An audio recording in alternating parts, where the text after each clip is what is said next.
देख रहा था समाजवादी पार्टी के नेता का बयान में पढ़ रहा था।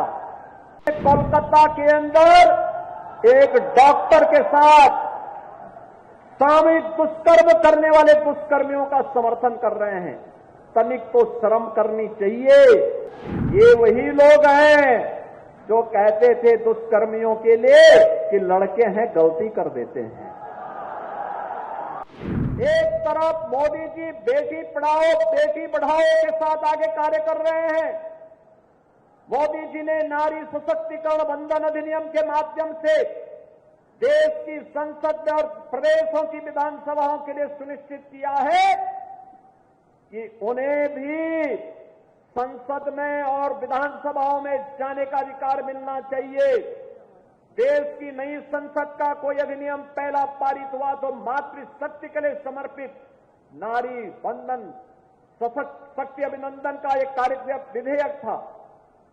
नारी शक्ति बंधन अधिनियम था जिसके माध्यम से उन्हें संसद में और विधानसभाओं में 33% सीटों पर भी चुन करके जाने का अधिकार प्राप्त हुआ। और दूसरी तरफ ये लोग हैं, कल मैं देख रहा था समाजवादी पार्टी के नेता का बयान में पढ़ रहा था। वो बोल रहे हैं समर्थन कर रहे हैं उन दुष्कर्मियों का जिन्होंने कोलकाता के अंदर एक डॉक्टर के साथ सामूहिक दुष्कर्म करने वाले दुष्कर्मियों का समर्थन कर रहे हैं। तनिक तो शर्म करनी चाहिए। लेकिन बहनों और भाइयों, संस्कार कभी समाप्त नहीं होते।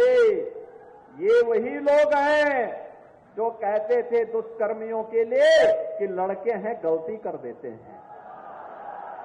इन लोगों से कैसे आप उम्मीद करते हैं? कैसे उम्मीद करते हैं? ये वही लोग हैं जिन्होंने इसी अयोध्या में एक गरीब अति पिछड़ी जाति की बालिका के साथ हुए रेप की घटना पर बड़ी बेशर्मी के साथ उन अपराधियों को बचाने का काम किया था। और आप बताइए, ऐसे दुष्कर्मियों के खिलाफ कार्रवाई होनी चाहिए कि नहीं होनी चाहिए? कार्रवाई होनी चाहिए कि नहीं होनी चाहिए? अरे बेटी तो बेटी है,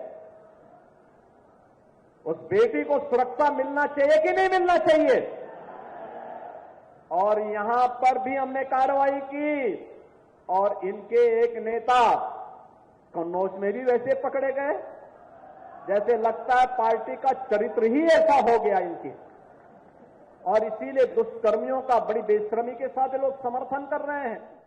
न्यूज नेशन अब व्हाट्सएप पर खबरों की ताजा अपडेट के लिए न्यूज नेशन के इस QR कोड को स्कैन करें।